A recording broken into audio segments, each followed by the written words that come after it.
Today's night prayer for you and your family. Heavenly Father, we come before you tonight with hearts full of gratitude. Thank you for guiding us through another day, for your love that never fails, and for the many blessings we often take for granted.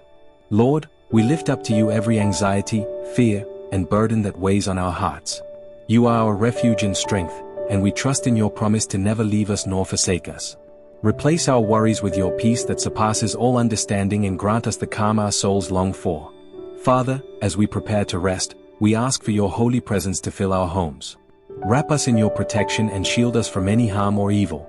Bless our families with safety, joy, and unity, and help us to forgive one another, just as you forgive us.